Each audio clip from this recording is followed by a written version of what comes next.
Porter together, sizing each other up. I know you've said before it's a 50-50 fight. Has your opinion changed about it? Change, man. Change. When I go into the lab, I was surface talk.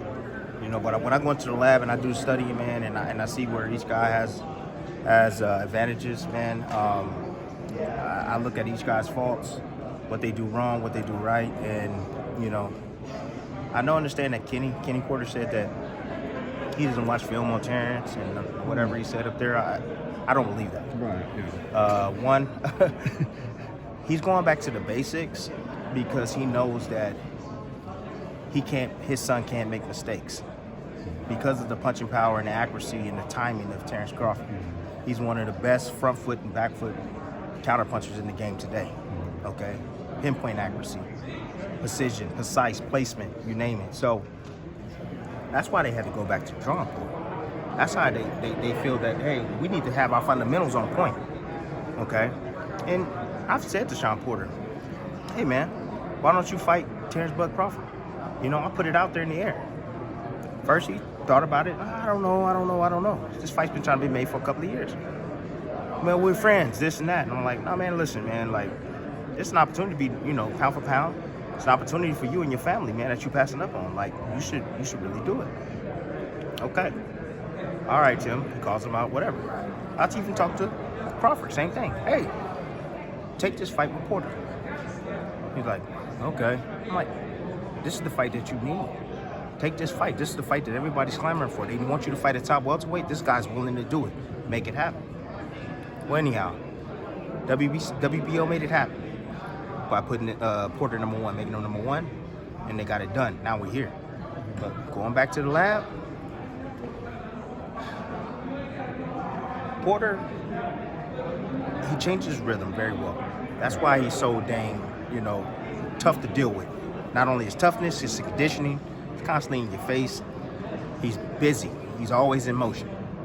Back and forth, he'll change.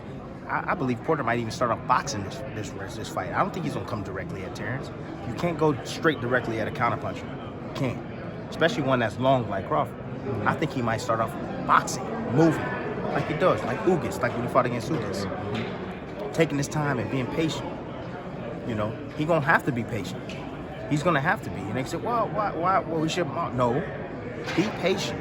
There's going to come a time where he's going to have to step inside the pocket and find a way to get inside the pocket. But this is where it gets tricky. When he does start landing, what I've seen on the video is, on the fight study, Crawford makes adjustments. You might have caught him with that shot early on, but you don't get it again.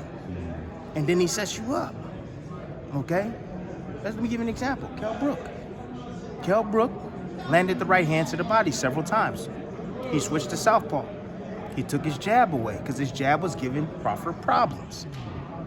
Took his jab away by turning southpaw. Now he's battling it here, on top.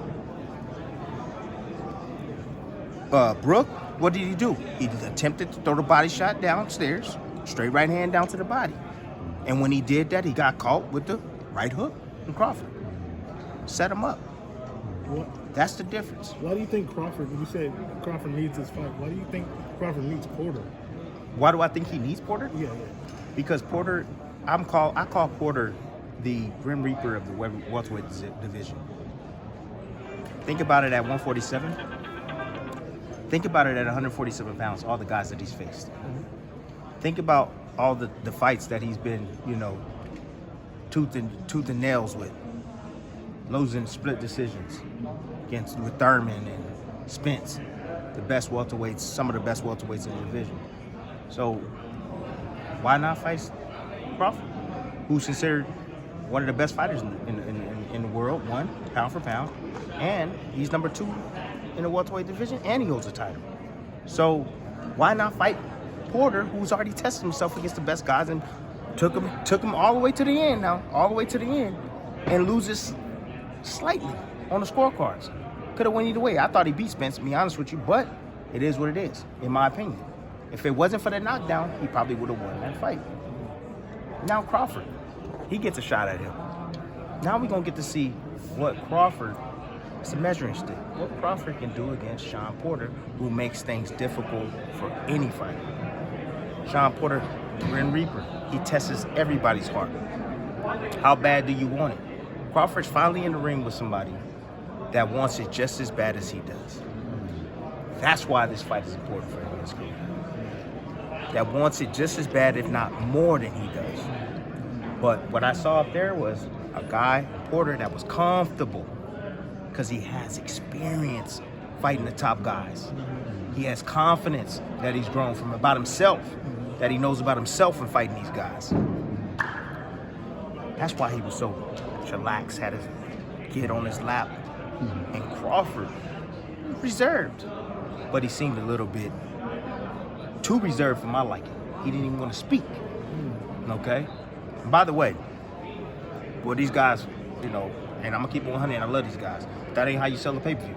I thought it was a little cordial. I thought it was a little cordial. Listen to me. I'm being honest with y'all. I'm being honest with y'all at home. I'm being honest with y'all guys at home. And all the fighters out there listening to. That ain't how. Hey, I'm on this side. You getting information from me being on the TV. I'm telling you.